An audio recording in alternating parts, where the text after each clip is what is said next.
لے کے آ رہا ہے, آپ نے احتیاط کرنی ہے. چلیں جی, احتیاط کرنی ہے.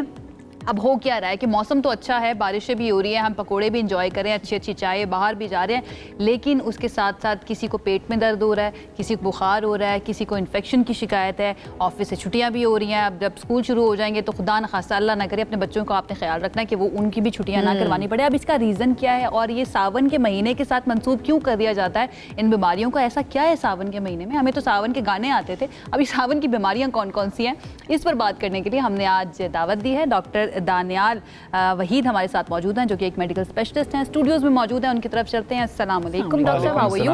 الحمدللہ, آپ سنائیں, ہاؤز یور مارننگ گوئنگ؟ بہت اچھا, گلیڈ ٹو ہیو یو. ساون کے گانے یقیناً آپ نے بھی سنے ہوں گے, ہم نے بھی سنے ہوں گے, لیکن ساون کی بیماریاں ہم ان کو محسوس کر رہے ہیں, آپ ان کو ٹریٹ کر رہے ہیں, کون کون سی بیماری ہیں؟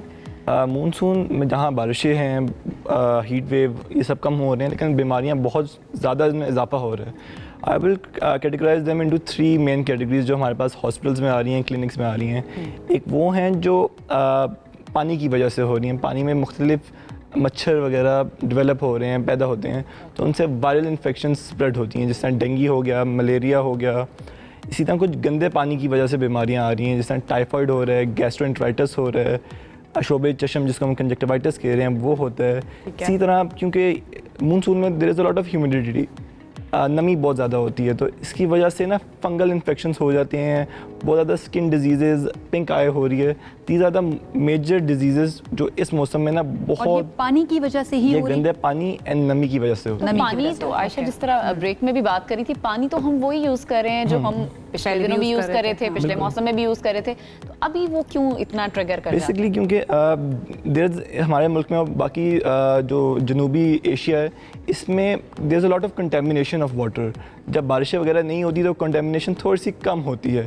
اس طرح نہیں ہے کہ لوگوں کی امیونٹی کم ہو رہی ہے یا ایک دم سے یہ ڈیزیزز خود بخود اسپریڈ زیادہ ہو رہے ہیں. This is due to contamination of the water sources جو کھانے بنانے کے اندر جو ہم اپنی ڈیلی ایکٹیویٹیز میں یوز کر رہے ہیں, اس میں یہ کنٹیمنیشن کسی نہ کسی طریقے سے ہو رہا ہے. پانی پینے کا جو ہوتا ہے یا ایون کھانا پکانے کے لیے, یا تو فلٹرڈ واٹر, اگر کوئی فلٹرڈ واٹر یوز کر رہا ہے وہ, یا پھر جو پانی کی بوتلیں باہر سے خرید کے, ان کی بھی طبیعت خراب ہوئی, اس کا مطلب ہے کہ there is problem in their water sources also. Exactly. Okay, تو یہ صرف اور صرف پانی کی وجہ سے ہو رہا ہے, تو اس کا حل کیا ہے؟ اس کا حل یہ ہے کہ سب سے بہتر تو یہ ہے کہ آپ اپنے گھر میں جو بھی پانی آپ استعمال کر رہی ہیں اس کو آپ بوائل کریں. جب آپ ابالتی ہیں کسی چیز کو تو اس میں جتنے بھی آرگنزمز ہوتے ہیں, جتنی بھی بیماری کرنے والی چیزیں ہوتی ہیں, وہ سب ختم ہو جاتی ہیں. اسی طریقے سے اگر آپ کے گھروں میں, آپ کے پاس محلے میں کہیں بھی اگر پانی جمع ہوا ہے تو اپنے ریلیونٹ ڈپارٹمنٹس کو, یا اگر آپ سب لوگ کلیکٹیولی جا کر اس پانی کو اپنے کسی نہ کسی طریقے سے ریموو کرنا ہے, تاکہ